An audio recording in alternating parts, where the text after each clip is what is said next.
తాకట్టులో ఉన్న బంగారాన్ని విడిపించి ఆ రోజు ఆన్లైన్ రేటుకే మేము కొంటాం. Sharma gold company. నమస్కారం శ్రీ ఆచార్య అనంతకృష్ణ స్వామి గారు. నమస్కారం అండి. ఈ వీడియోలో ఏం చెప్తున్నారు సార్? మనం కొద్దిగా యూత్ గురించి చెప్పుకుందాం. యూత్ అందరూ ఏమవుతున్నారు అసలు?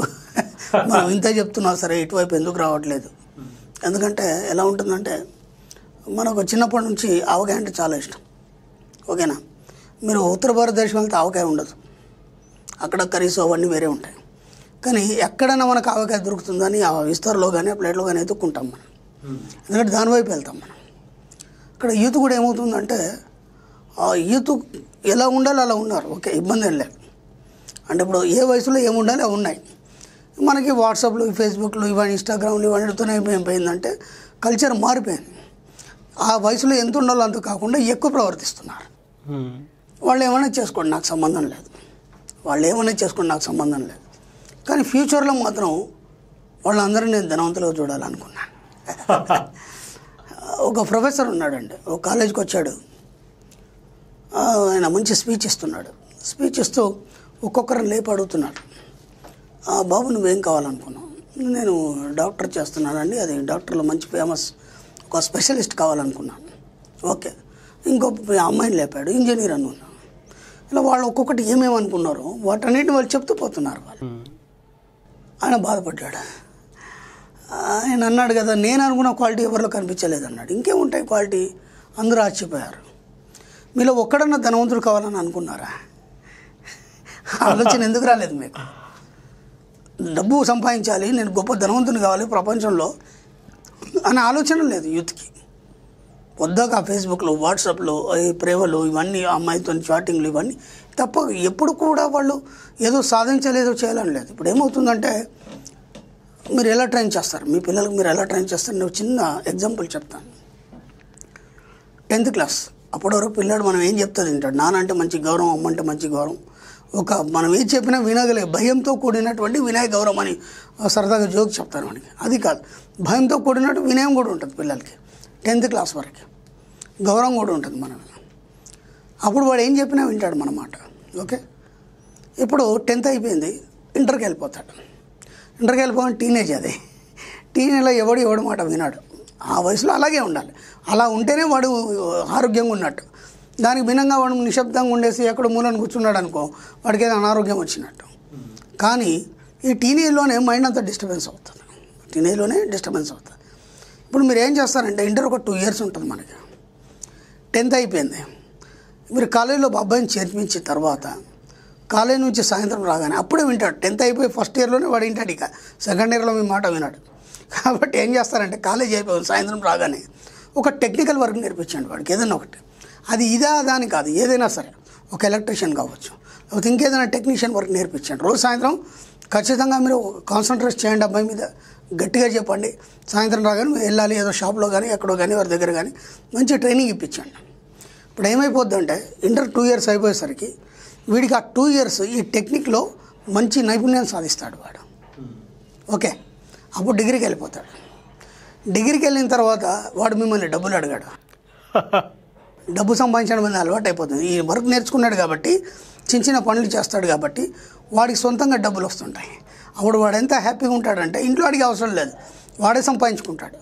ఇప్పుడు ఏమవుతుంది, ఈ 2 yearsలో ఇంటర్తో పాటు వాడికి ఒక పనిని ఇచ్చిన వాళ్ళు అవుతారు. ఆ పని ద్వారా మీరు డబ్బుని ఇచ్చిన వాళ్ళు అవుతారు. అప్పటి నుంచే డబ్బును అలవాటు చేయండి. మీరు డిగ్రీ వచ్చినా పీజీ వచ్చినా మీరే పంపిస్తున్నారనుకోండి, ఆ డబ్బు వాల్యూ తెలియదు పిల్లలకి. కాబట్టి వాడు ఎంతో ఖర్చు పెట్టేస్తాడు. ఇక డిగ్రీకి వచ్చేసరికంటే ఇంటర్ అయిపోయి డిగ్రీ లోపల అమ్మాయితో పరిచయాలు, చాటింగ్లు. ఇప్పుడు వీడికే దిక్కులేదు, మీరు పంపిస్తే కానీ ఇక్కడ సిటీలో నడవదు వాడికి. ఎందుకంటే మనం ఉన్న ప్రాంతాల్లో చదువు బాగా చెప్పారని మనకి ఒక మైండ్లో పడిపోయింది, సిటీలో అయితే బాగా చదువుతారని. అలాంటిది ఏం లేదు. అక్కడ వాళ్ళు మంచి మంచి నైపుణ్యం కలిగినట్టు ఉపాధ్యాయులు ఉంటారు, లెక్చరర్లు ఉంటారు. మ్యాక్సిమం మీ దగ్గరే ఉంచుకోండి పిల్లల్ని డిగ్రీ కంప్లీట్ అయ్యే వరకు. ఎందుకంటే డిగ్రీలో పరిపక్వత అనేది వస్తుంది, ఆ వయసుకి పరిపక్వత అనేది వస్తుంది. అప్పుడు ఆ అబ్బాయి మంచి చక్కగా క్రమశిక్షణలో ఉంటాడు. మీరేం చేస్తారు, ఇంటర్గా కానీ లేకపోతే ఇంటర్లోనే సిటీ పంపించేస్తారు. ఇక్కడ కల్చర్ వేరు. ఎందుకంటే మీ అబ్బాయి మంచోడే, కానీ ఇక్కడ కల్చర్ని బట్టి నడవాలి. నడవలేదనుకోండి వాడిని ఆట పట్టిస్తారు. దాంతో ఏమైపోతాడు, పిల్లడు మైండ్ డిస్టర్బెన్స్ అవుతుంది మీకు. ఇదంతా మీరు ఏం ఆలోచించట్లేదు. మా అబ్బాయి ఎక్కడ చదువుతున్నాడు, సిటీలో పెద్ద కాలేజీలో చదువుతున్నాడు, అదేదో గొప్ప అనుకుంటున్నారు. కాదు. ఇక్కడ ఏమవుతుంది, ఆ కల్చర్కి తగ్గట్టు అబ్బాయి మారాలి. మారినప్పుడు ఏమవుతుంది, ఖర్చు అవుతుంది. ఖర్చు అయినప్పుడు ఆ ఖర్చు ఎవరు పంపించాలి, వాడికి ఇన్కమ్ సోర్స్ లేదు కాబట్టి మీరే పంపించాలి. దాంతో ఏమవుతుంది, మీరు అనుకున్న దానికంటే అదనంగా ఖర్చు అవుతుంది. పోనీ ఆ బడిగాడు బాగుపడుతున్నాడు అంటే డిగ్రీ సర్టిఫికేట్ తీసుకొని వచ్చి ఆ సర్టిఫికేట్ పట్టుకొని ఎక్కడ తినా 10,000 కంటే ఎక్కువ శాలరీ ఇవ్వరు మీకు. ఆ తర్వాత పీజీ చేస్తే కనుక, పీజీ కంప్లీట్ అయితే కనుక వాడికి 20,000, 25,000, లాస్ట్ 30,000 వాడి టాలెంట్ని బట్టి. అందుకంటే శాలరీస్ లేవు. దానికోసం వాడు ఎక్కడ నుండి ఎక్కడికి వెళ్ళాలి. మళ్ళీ మీ దగ్గర ఉన్నాడు, మీ దగ్గర అంత సోర్స్ ఉండదు. సిటీలో అయితే ఏదో సోర్స్ ఉంటుంది అనుకుని ఇక్కడ ఎత్తుకుంటాడు. దాంతో ఏమైపోతుంది, ఆ 20,000-30,000కి వాడు పొద్దున పోయి సాయంత్రం టైర్డ్ అయిపోయి రావాల్సి వస్తుంది. ఆ మధ్యలో ఎన్నో పరిచయాలు, వాళ్ళతో వీడు అన్నీ మెయింటైన్ చేయాలి. ఆ వచ్చిన శాలరీ దానికి సరిపోతుంది. ఇక వాడు ఏం సంపాదిస్తాడు, డబ్బు మీద వాడి వాల్యూ ఏముంది, డబ్బు గురించి మీరు ఏం నేర్పారు ఇప్పటిదాకా, రేపు పెళ్ళైన తర్వాత అమ్మాయిని ఎలా పోషించుకుంటాడు. అయిపోయిందా? ఇక్కడ మొత్తం మీ అబ్బాయి కానీ అమ్మాయి కానీ జీవితాన్ని మీరు సరి అయిన క్రమ పద్ధతిలో పెట్టకుండా మీరు చిన్నప్పటి నుంచే వాళ్ళకు వదిలిపెట్టేస్తారు.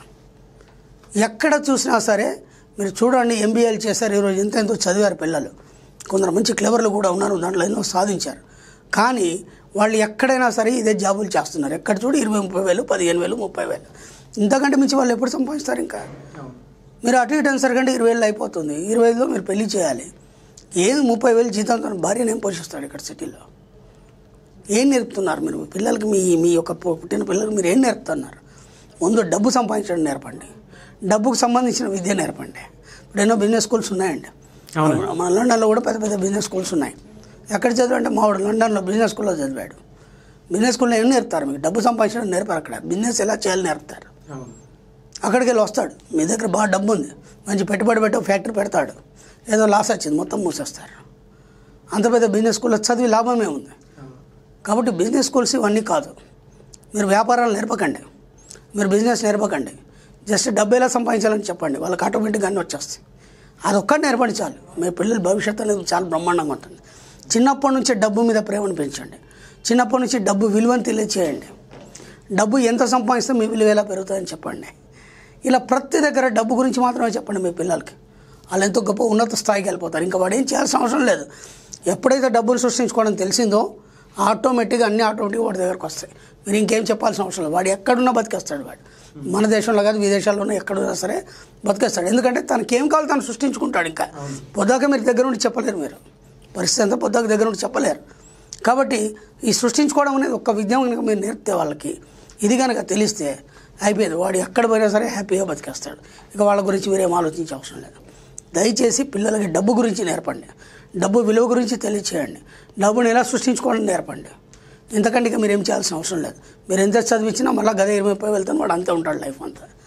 అంతకంటే ఎక్కేం లేదు. ఇప్పుడు మనం ఈ కరోనా టైంలో చూసాం, పెద్ద పెద్ద స్టార్టప్ కంపెనీలు, పెద్ద పెద్ద కంపెనీస్ ఉన్నాయి మనకి. అప్పుడు సాఫ్ట్వేర్ ఇంజనీర్లు ఏదేదో ఉన్నారు. వాళ్ళ పరిస్థితుల్లో కుదేలైపోయింది. ఎంత భయంకరమైన స్థితి గడిపారు వాళ్ళు. అదే డబ్బు సృష్టించుకోవడం తెలిసింది. ఇప్పుడు మా మణిమంత్ర క్లాస్కి వచ్చారు ఎంతోమంది, కరోనాలో హ్యాపీగా బతికేస్తారు.